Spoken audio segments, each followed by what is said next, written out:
한국어는 정말 완벽한 번역은 불가능해요. 이렇게 섬세하고 아름다운 언어는 본 적이 없어요. 전 세계를 강타한 K엔츠의 인기와 함께 새로운 현상이 나타나고 있습니다. 바로 한국어 열풍입니다. 오징어 게임, 하얼빈, 한강 작가의 부커상 수상작 등이 연이어 세계적 주목을 받으면서 번역가들 사이에서 한국어에 대한 특별한 관심이 폭발적으로 증가하고 있습니다. 특히 독일 최고의 문학 번역가는 최근 한국어는 번역가의 최후의 도전이라고 선언해 화제가 되고 있습니다. 8개 국어에 능통하다는 그녀가 한국어야말로 가장 매력적인 언어라고 극찬한 이유는 무엇일까요? 오늘의 사연, 지금 시작합니다. 잠깐만요. 1초면 가능한 좋아요 버튼을 눌러주시면 영상 제작에 큰 힘이 됩니다. 저는 베를린에서 활동하는 문학 번역가 키아라 슈미트입니다. 어린 시절부터 언어에 대한 남다른 재능이 있었죠. 언어학자였던 아버지의 영향으로 5살 때부터 영어와 프랑스어를 자연스럽게 접했고, 이탈리아에 살았던 어머니 덕분에 이탈리아어도 모국어처럼 사용할 수 있었어요. 고등학교 시절에는 교환학생으로 스페인과 포르투갈에서 각각 1년씩 지내며 두 나라의 언어도 습득했죠. 대학에서는 동아시아학을 전공하면서 중국어와 일본어를 배웠어요. 특히 한자 문화권 언어들의 깊이 있는 표현력에 반해서 대학원에서도 동아시아 언어를 연구했답니다. 사람들은 제가 어떻게 이렇게 많은 언어를 습득할 수 있었는지 궁금해하는데, 사실 저에게 언어학습은 늘 즐거운 모험이었어요. 새로운 언어를 배울 때마다 그 속에 담긴 문화와 사고방식을 발견하는 게 정말 재밌었죠. 몇 해 전 겨울, 저는 베를린의 작은 아파트에서 일본 소설 번역 작업에 한창이었습니다. 당시 저는 독일에서 꽤 이름이 알려진 아시아 문학 전문 번역가였죠. 무라카미 하루키의 작품을 번역하느라 며칠째 밤을 새우고 있었는데 잠시 쉬어가려 넷플릭스를 켰어요. 그때 추천 목록에 뜬 한국 드라마 도깨비가 제 인생을 바꿨답니다. 처음에는 그저 휴식 삼아 한 화를 보려 했을 뿐이었어요. 하지만 첫 화부터 저는 이상한 느낌을 받았죠. 자막으로 읽히는 대사가 뭔가 부족해 보였거든요. 번역가의 직업병일까요? 저는 자꾸만 자막이 제대로 된 번역이 아니라는 생각이 들었어요. 도깨비 신부라는 말이 독일어로는 그저 고블린스 브라이드로만 번역되어 있었는데 분명 원어에는 더 깊은 의미가 있을 거란 직감이 왔답니다. 그날 밤, 저는 처음으로 한국어 자막을 켜보았어요. 한글을 읽을 줄도 모르면서 말이죠. 하지만 그 순간 제 귀에 들어온 한국어의 리듬감은 충격적이었어요. 쿵쾅쿵쾅, 두근두근. 의성어와 의태어의 완벽한 조화가 만들어내는 음악 같은 언어였죠. 특히 도깨비 신부라는 말에 담긴 뉘앙스는 자막으로는 전혀 전달되지 않는 묘한 울림이 있었어요. 다음 날 아침, 저는 하루키의 원고를 잠시 미뤄두고 인터넷에서 한국어를 검색하기 시작했습니다. 그리고 발견한 거예요. 한국어에는 제가 알던 어떤 언어와도 다른 특별한 무언가가 있다는 거요. 존댓말과 반말의 구분, 수많은 호칭어, 그리고 특히 감정을 섬세하게 표현하는 방식이 너무나 매력적이었죠. 일주일 후, 저는 집 근처 한국문화원에 등록했어요. 처음에는 한글을 배우는 것부터가 도전이었죠. 동그라미, 세로줄, 가로줄이 모여 글자가 된다니. 처음 보는 한글이 마치 퍼즐 같았어요. 하지만 이상하게도 한글을 배우면 배울수록 이 문자체계에 반해버렸답니다. 세종대왕이 만든 한글의 과학적이고 예술적인 구조는 제가 아는 어떤 문자보다도 논리적이면서도 아름다웠거든요. 문화원 수업이 끝나고 집으로 돌아오는 길, 저는 매일 한국 드라마를 보며 새로 배운 단어들을 노트에 적었어요. 빨간색을 표현하는 단어가 빨갛다, 벌겋다, 불그스름하다 등 수십 가지나 된다는 말을 들었을 때 느꼈던 그 혼란스러움이란, 하지만 그 혼란 속에서도 저는 묘한 즐거움을 느꼈죠. 마치 새로운 세계의 문을 열어가는 것 같았으니까요. 3개월 후, 저는 대학원에서 배웠던 언어학 이론들이 한국어 앞에서는 무력하다는 걸 깨달았어요. 어떤 문법 이론도 우리 엄마와 저희 어머님 사이의 미묘한 차이를 설명하지 못했거든요. 호칭어 하나에도 그 사회의 문화와 역사가 고스란히 담겨 있다는 사실이 저를 매혹시켰답니다. 6개월이 지났을 때 저는 처음으로 한국어로 된 시를 읽어보았어요. 김소월의 진달래꽃이었죠. 나 보기가 역겨워 가실 때에. 라는 구절을 처음 읽었을 때 저는 그 자리에서 얼어붙었어요. 독일어로는 도저히 옮길 수 없는 이 감정의 농도, 이별의 쓸쓸함과 결연한 의지가 공존하는 이 묘한 순간. 그때 저는 결심했죠. 제가 평생 해야 할 일을 찾았다고요. 지금도 저는 매일 아침 한국어 시를 한 편씩 읽는 것으로 하루를 시작해요. 그리고 생각합니다. 어쩌면 제가 찾은 건 단순한 언어가 아니라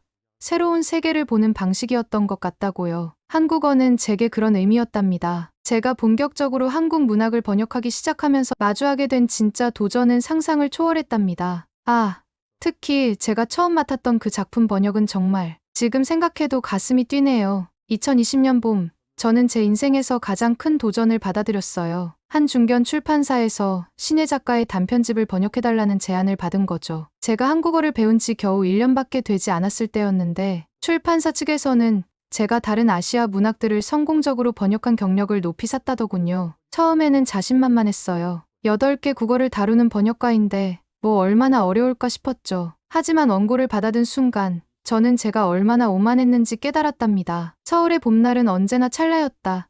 이 한 줄에서 저는 한국어만의 독특한 시간관념을 발견했어요. 찰나라는 단어는 단순히 순간이라고 번역하면 그 안에 담긴 불교적 세계관과 덧없음에 대한 동양적 정서가 사라져버리거든요. 더구나 이 문장에는 한국의 봄이라는 계절에 대한 특별한 감성도 담겨 있었죠. 그날 밤, 저는 처음으로 한국인 원어민 조교를 찾아갔어요. 서울대 언어학과 박사과정에 재학 중인 민지 씨였죠. 그녀는 베를린에서 박사 논문을 쓰고 있었는데 독일어와 한국어의 문법 구조를 비교 연구하는 주제였어요. 민지 씨는 제가 고민하던 문장을 보자 잠시 생각에 잠겼다가 환한 미소와 함께 말하더군요. 아, 이건 그냥 봄이 짧다는 뜻이에요. 민지 씨는 단순히 한국어를 가르쳐주는 조교를 넘어서 저희 든든한 문화적 조언자가 되어주었어요. 그녀는 늘 언어는 살아있는 생명체라고 말하곤 했죠. 특히 한국어를 설명할 때면 눈을 반짝이며 자신의 모국어에 대한 애정과 자부심을 숨기지 않았답니다. 또 다른 소중한 인연은 한국계 독일인 2세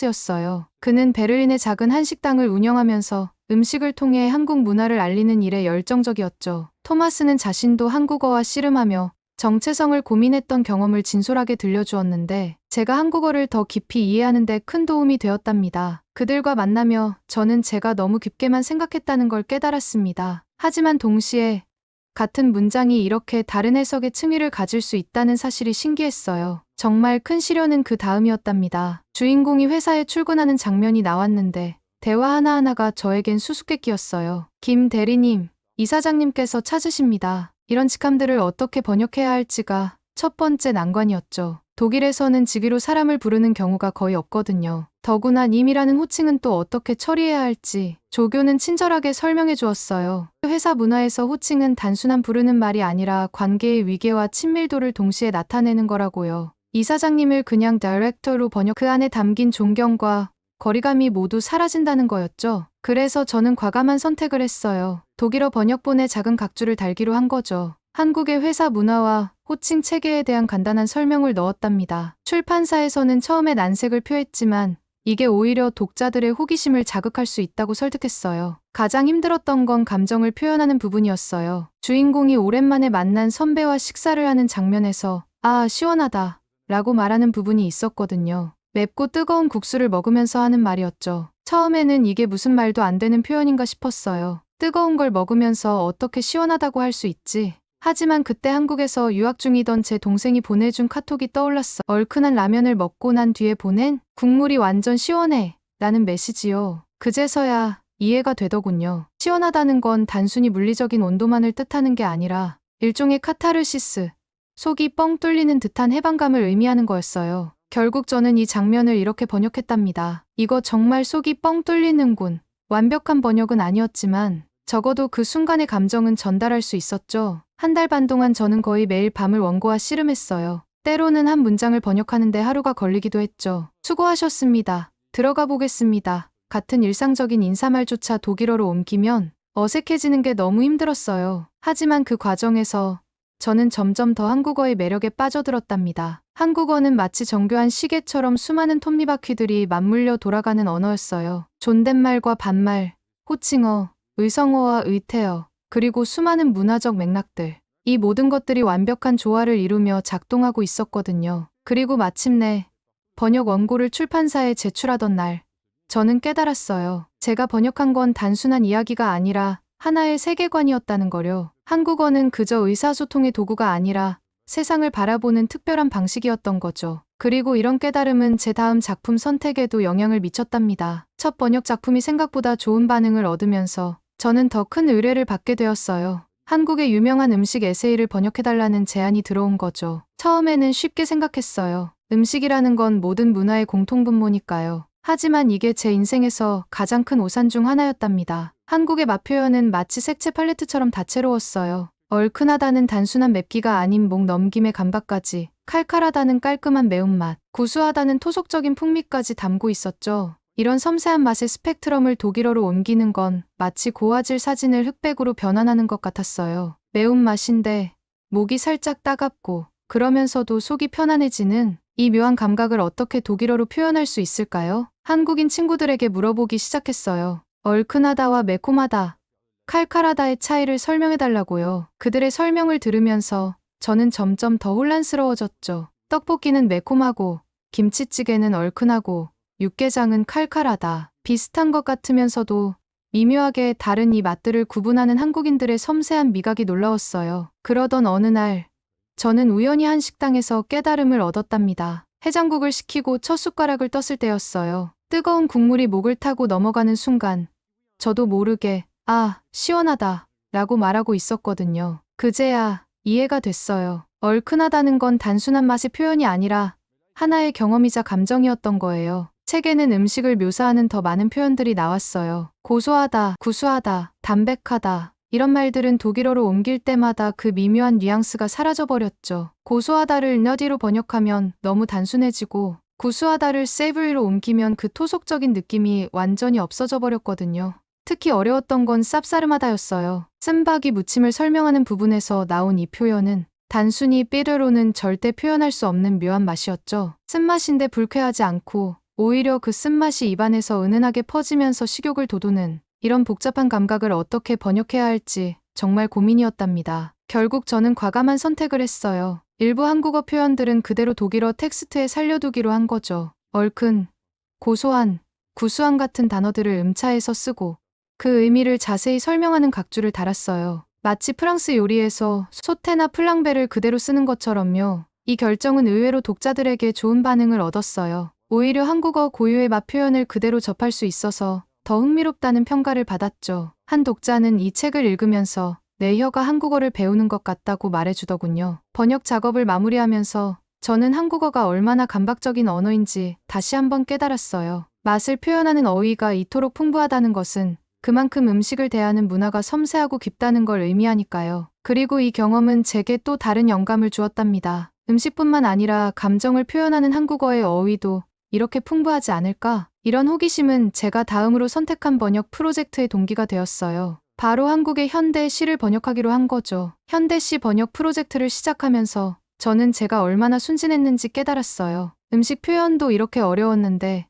한국인의 정서가 농축된 시를 번역한다는 건 거의 불가능한 도전이었죠. 하지만 이미 계약은 했고 후회하기엔 너무 늦었답니다. 첫 번째 시집은 서정주의 국화 옆에서였어요. 한 송이의 국화꽃을 피우기 위해 봄부터 소쩍새는 그렇게 울었나 보다. 이 첫 구절부터 저는 막막했죠. 소쩍새라는 단어를 독일어로 옮기는 것만 해도 일주일이 걸렸어요. 단순히 카크우로 번역하면 한국의 시골 밤에 울리는 그 애절한 울음소리가 사라져버리는 것 같았거든요. 그러던 어느 날 한국인 시인과의 인터뷰 기회가 있었어요. 시인은 제게 이렇게 말씀하시더군요. 소쩍새 소리를 들어본 적 있으세요? 없다고 하자 시인은 핸드폰으로 소쩍새 울음소리를 들려주셨어요. 그 순간 저는 깨달았죠. 한국어의 의성어들은 단순한 소리의 모방이 아니라 그 소리가 주는 감정까지 담고 있다는 거려. 소쩍소쩍 울던 소쩍새처럼 한국어에는 이런 감정을 담은 의성어들이 정말 많았어요. 두근두근, 아른아른, 울렁울렁. 이런 말들은 단순히 소리나 모습을 묘사하는 게 아니라 그때의 감정과 분위기까지 전달하고 있었던 거죠. 더 놀라운 건 일상적인 대화 속에 숨어있는 정서적 표현들이었어요. 마음이 쓰여요 라는 말을 처음 들었을 때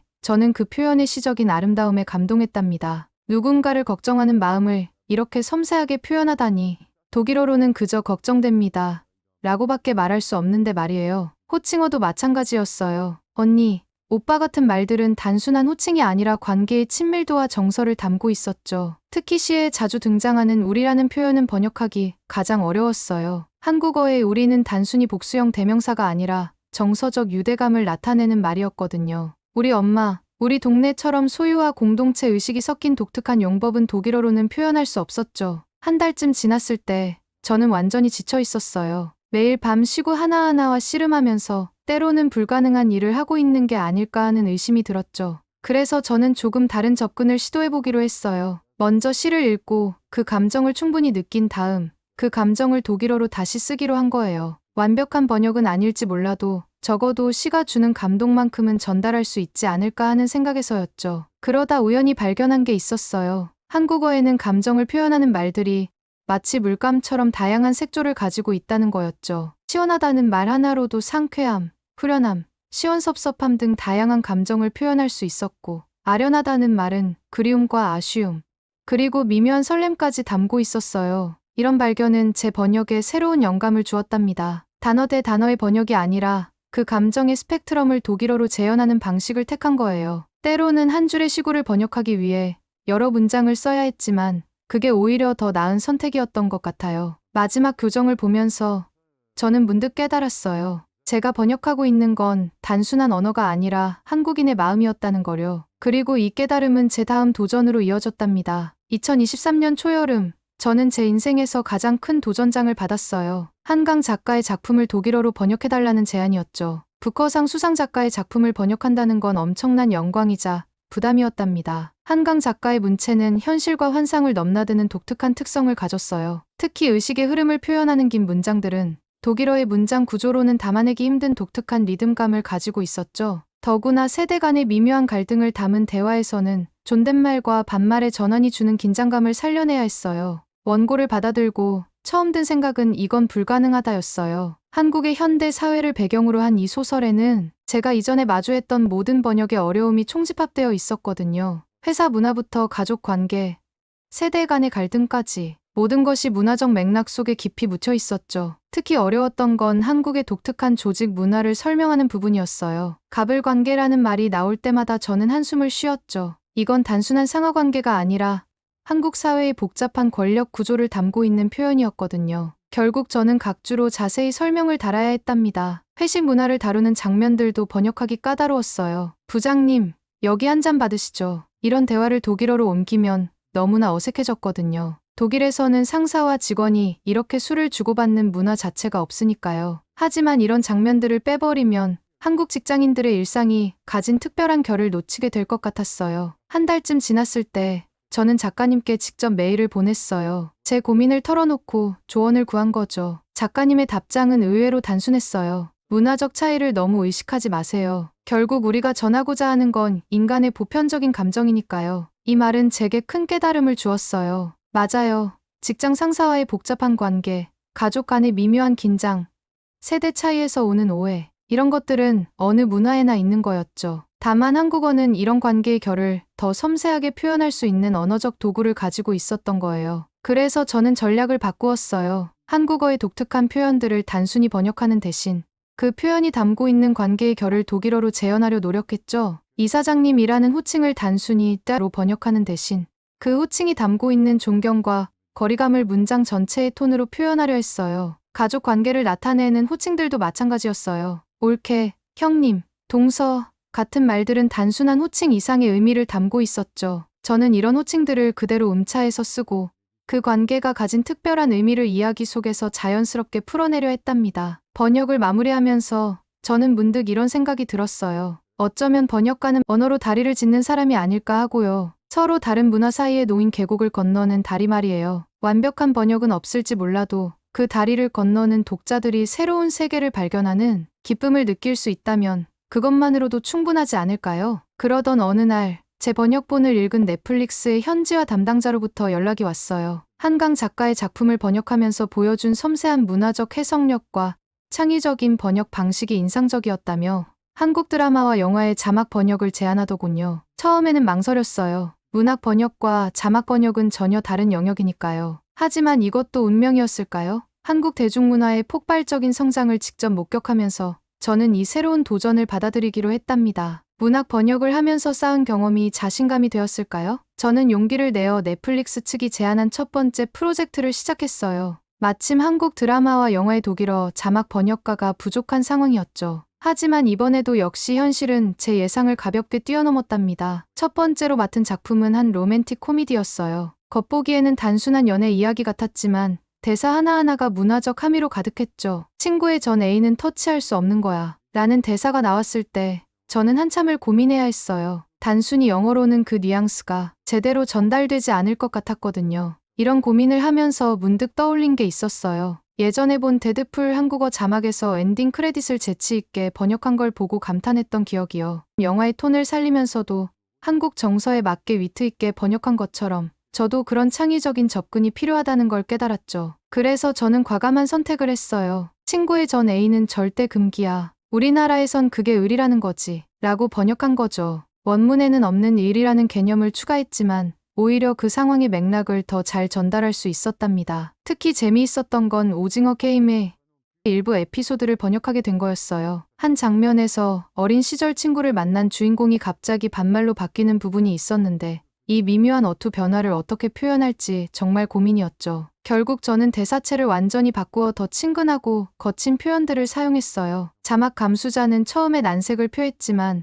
그 장면이 가진 감정선을 전달하기 위해서는 필요한 변화라고 설득했답니다. 회사 배경이 나오는 장면들은 여전히 까다로웠어요. 회식이라는 문화, 직장 내 위계, 비공식적인 자리의 특별함, 이 모든 맥락을 어떻게 담아내야 할지 결국 저는 긴 설명 대신 독일어로 의역했어요. 독일 독자들에게 친숙한 표현을 활용한 거죠. 실수도 많았어요. 한 번은 누나가 챙겨줄게 라는 대사를 너무 직역했다가 피드백을 받았죠. 이렇게 번역하니까 마치 실제 자매 관계인 것처럼 오해를 살 수 있다고 하더군요. 한국에서 누나가 가진 특별한 의미와 뉘앙스를 살리는 게 중요했던 거예요. 그리고 제게 특별한 전환점이 된 작품이 있었어요. 바로 안중근 의사의 이야기를 다룬 작품의 번역이었죠. 이 작품을 번역하면서 저는 단순한 언어 전달자가 아닌 역사의 전달자가 되어야 한다는 걸 깨달았답니다. 시대적 배경을 이해하는 게 무엇보다 중요했거든요. 대사 하나를 번역하기 위해 일제강점기 독립운동사를 공부해야 했답니다. 때로는 번역가가 역사가가 되어야 할 때도 있다는 걸 배웠어요. 자막 번역을 하면서 저는 점점 더 확신하게 되었어요. 좋은 번역이란 원문에 충실하면서도 그것을 보는 사람들의 문화적 맥락 안에서 자연스럽게 받아들여질 수 있어야 한다는 거요. 그게 바로 문화의 다리를 놓는 일이라는 걸 말이에요. 제 번역 커리어가 쌓여가면서 전 더 많은 제안을 받았답니다. 한국의 한 대형 엔터테인먼트 회사에서 연락이 온 거예요. K-팝 노래 가사를 번역해달라는 거였죠. 이건 정말 불가능한 걸까요? 대형 기획사의 회의실에서 저는 한숨을 내쉬었어요. 제 앞에는 새로 나올 아이돌 그룹의 타이틀곡 가사가 놓여 있었죠. 문학도 번역해보고 드라마도 번역해봤지만 K-팝 가사는 완전히 다른 차원의 도전이었답니다. 첫 번째 난관은 한국어의 리듬감이었어요. 한국어 가사를 독일어로 옮기는 순간 그 경쾌한 리듬감이 완전히 사라져버리는 거예요. 의성어와 의태어가 만들어내는 그 특유의 음악성을 살리는 게 정말 어려웠죠. 독일어에는 의성어나 의태어가 그리 많지 않거든요. 쿵쾅쿵쾅은 그나마 빰빰으로 옮길 수 있었지만 아른아른, 반짝반짝 같은 섬세한 표현들은 어떻게 해야 할지 막막했어요. 더구나 이런 말들이 노래의 리듬과 완벽하게 맞아떨어져야 한다는 제약까지 있었죠. 한 번은 이런 일도 있었어요. 너무 좋아서 심장이 터질 것 같아 이라는 가사를 번역하다가 한참을 고민했죠. 지역하면 리듬감이 완전히 깨져버리고 의역하자니 원래의 귀여운 느낌이 사라져버리는 거예요. 결국 저는 독일어와 영어 두 가지 버전으로 번역을 했는데 피드백을 받고 보니 영어 버전이 더 자연스럽다고 하더군요. 특히 어려웠던 건 신조어와 줄임말이었어요. 일코노미, 맵부심, 띵곡 같은 표현들은 그 자체로 하나의 문화 코드였죠. 이런 말들을 번역할 때마다 저는 마치 아무 해독가가 된 것 같은 기분이었답니다. 제 고민을 알아챘는지 기획사의 한 프로듀서가 조언을 해주었어요. 번역이 완벽할 필요는 없어요. 대신 그 노래를 들었을 때 현지 팬들이 느낄 감정에 집중해주세요. 이 말은 제게 새로운 시각을 열어주었죠. 그래서 저는 접근 방식을 바꾸었어요. 가사의 모든 뉘앙스를 옮기려 하기보다는 그 노래가 전달하고자 하는 핵심 감정에 집중하기로 한 거죠. 가슴이 터져버릴 것 같아 두근두근이란 표현을 굳이 직역하지 않고 대신 현지 청자들에게 친숙한 표현으로 그 설렘의 감정을 전달하려 했답니다. 재미있었던 건 이 작업을 하면서 한국어의 또 다른 매력을 발견하게 된 거예요. 한국어는 마치 레고 블록처럼 자유자재로 조합이 가능한 언어더군요. 설렘주의보, 심쿵사, 떡실싱 같은 단어들은 기존 단어들을 재치 있게 조합해 새로운 의미를 만들어내는 거였어요. K-팝 특유의 팬덤 문화를 반영하는 표현들도 새로운 도전이었어요. 아미, 원스처럼 팬덤을 지칭하는 고유 명사나 아이돌과 팬의 특별한 관계를 표현하는 말들은 단순한 번역을 넘어서는 문화적 이해가 필요했죠. 특히 팬들 사이에서 통용되는 은어와 신조어는 현지 팬들의 정서를 고려한 창의적인 번역이 필요했답니다. 6개월 동안 저는 수십 곡의 가사를 번역했어요. 그리고 깨달았죠. 한국어는 단순한 의사소통의 도구가 아니라 감정을 노래하는 악기라는 거요. 의성어와 의태어는 그 악기의 음색이고 줄임말과 신조어는 새로운 멜로디였던 거예요. 얼마 전 제가 번역한 곡이 독일 음악 차트에 올랐다는 소식을 들었어요. 그때 문득 이런 생각이 들더군요. 어쩌면 완벽한 번역이란 없을지 모르지만 마음과 마음을 이어주는 다리를 놓는 일은 가능하지 않을까 하고요. 베를린의 한 문화센터에서 강연을 마치고 나오는 길이었어요. 한국어 번역의 도전과 즐거움이라는 주제로 이야기를 나눈 날이었죠. 강연이 끝나고 한 학생이 다가와 물었답니다. 한국어가 정말 그렇게 특별한가요? 그 순간 저는 깨달았어요. 제가 지난 5년간 해온 일은 단순히 한 언어를 다른 언어로 옮기는 작업이 아니었다는 거요. 저는 문화와 문화 사이에 다리를 놓고 있었던 거예요. 처음에는 저도 한국어의 독특한 표현들이 번역하기 어렵다는 이유로 좌절했었죠. 도깨비를 고블린으로 옮기면서 느낀 아쉬움, 얼큰하다를 설명하려다 겪은 좌절, 존댓말의 뉘앙스를 살리지 못해 안타까웠던 순간들. 하지만 지금 생각해보면 그런 번역 불가능한 순간들이야말로 가장 소중한 배움의 기회였던 것 같아요. 왜냐하면 그때마다 저는 단순히 언어가 아닌 그 언어를 만들어낸 문화와 마주하고 있었거든요. 우리라는 말에 담긴 공동체 의식, 수고하셨습니다에 녹아있는 배려의 마음, 심지어 시원하다라는 말 하나에도 담긴 독특한 감성. 이런 것들을 이해하려 노력하면서 저는 점점 더 깊이 한국 문화 속으로 들어가고 있었던 거죠. 특히 최근 몇 년은 정말 놀라운 시간이었어요. 오징어 게임, 하얼빈, 한강 작가의 작품들, 한국 문화가 전 세계의 주목을 받으면서 번역가로서의 제 역할이 더욱 중요해졌다는 걸 실감했거든요. 더 이상 단순히 의미만 전달하는 게 아니라 그 작품이 가진 문화적 맥락과 깊이를 함께 전달해야 했으니까요. K-팝 가사를 번역하면서는 젊은 세대의 언어와 감성을, 문학작품을 번역하면서는 한국인의 섬세한 정서를, 드라마를 번역하면서는 현대 한국 사회의 역동성을 마주했어요. 그리고 그때마다 저는 생각했죠. 이건 단순한 번역이 아니야. 문화의 창을 여는 거야. 며칠 전에는 재미있는 일이 있었어요. 한독일 고등학교에서 한국 문화 동아리 학생들을 만났는데 그들이 한국어로 대화를 나누고 있더군요. 서툴지만 진심이 담긴 그들의 한국어를 들으면서 문화의 벽이 조금씩 허물어지고 있다는 걸 느꼈답니다. 지금 제 책상 위에는 새로운 번역 원고가 놓여 있어요. 이번에는 한국의 젊은 시인이 쓴 디지털 시대의 사랑에 관한 시집이에요. 표현 하나하나가 낯설지만 그 안에 담긴 감정만큼은 누구나 공감할 수 있는 그런 작품이죠. 이제 저는 알아요. 번역은 결코 완벽할 수 없다는 거려. 하지만 그건 한계가 아니라 가능성이에요. 우리가 서로의 문화를 이해하고 소통하려 노력하는 그 순간마다 새로운 다리가 하나씩 놓이는 거니까요. 창밖으로 보이는 베를린의 거리에는 이제 한국 음식점들이 즐비하고 한국 화장품 매장도 쉽게 찾아볼 수 있어요. 문화의 교류는 이미 시작되었고 앞으로 더 깊어질 거예요. 그리고 그 여정에서 번역가들은 계속해서 새로운 다리를 놓게 되겠죠. 저는 오늘도 키보드 앞에 앉아 고민합니다. 어떻게 하면 이 말에 담긴 마음을 더 잘 전할 수 있을까? 하지만 이제는 알아요. 이건 결코 혼자만의 도전이 아니라는 거려. 우리는 모두 함께 다리를 놓고 있는 거예요. 서로를 이해하기 위한 그 아름다운 다리를요. 지금 제 앞에는 몇 가지 흥미로운 프로젝트들이 기다리고 있어요. 우선 한국의 젊은 시인들의 작품을 모아 디지털 러브라는 제목의 시집으로 출간할 예정이에요. SNS에서 탄생한 새로운 형태의 시들을 독일어권 독자들에게 소개하는 작업이죠. 그리고 베를린 대학교에서 번역으로 만나는 한국 문학이라는 강의도 시작할 예정이에요. 단순히 번역 기술을 가르치는 것이 아니라 번역을 통해 한국 문화를 이해하는 방법을 함께 고민하는 수업이 될 거예요. 특히 K 콘텐츠의 인기로 한국 문화에 관심을 가진 젊은 학생들과 만나는 게 정말 기대됩니다. 가장 야심찬 계획은 한국어의 마음이라는 책을 쓰는 거예요. 제가 5년간 한국어를 번역하면서 발견한 이 언어의 특별함을 하나의 책으로 엮으려고 해요. 단순한 언어 에세이가 아니라 한국어를 통해 들여다본 한국인의 세계관과 감성을 담아내고 싶어요. 특히 한이나 정 같은 한국어 고유의 정서를 어떻게 다른 문화권 사람들에게 전달할 수 있을지 그 고민의 과정을 솔직하게 담아낼 생각이에요. 문화의 교류를 통해 서로를 더 잘 이해하는 작업을 계속하고 싶습니다. 그것이 제가 한국어와 맺은 특별한 인연에 보답하는 길이 될 테니까요. 오늘은 독일의 번역가 키아라 씨의 사연을 들어보았습니다. 한국어가 가진 섬세한 감정 표현, 풍부한 의성어와 의태어, 그리고 문화적 깊이를 담아내는 표현력은 다른 어떤 언어에서도 찾아보기 힘든 특별함이었습니다. 얼큰하다, 칼칼하다, 매콤하다와 같은 미묘한 맛의 차이를 표현하는 어휘부터 시원하다 하나로 전혀 다른 상황의 감정을 표현할 수 있는 한국어의 독특한 매력까지.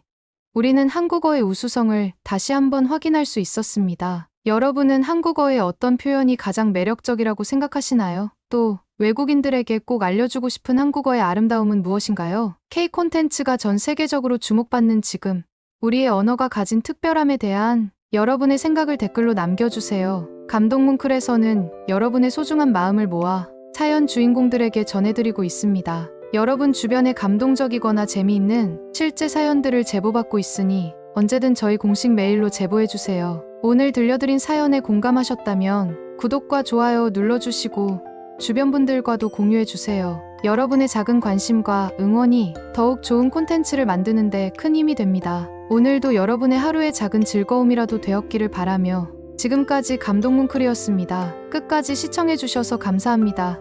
다음에 더 감동적인 사연으로 찾아뵙겠습니다.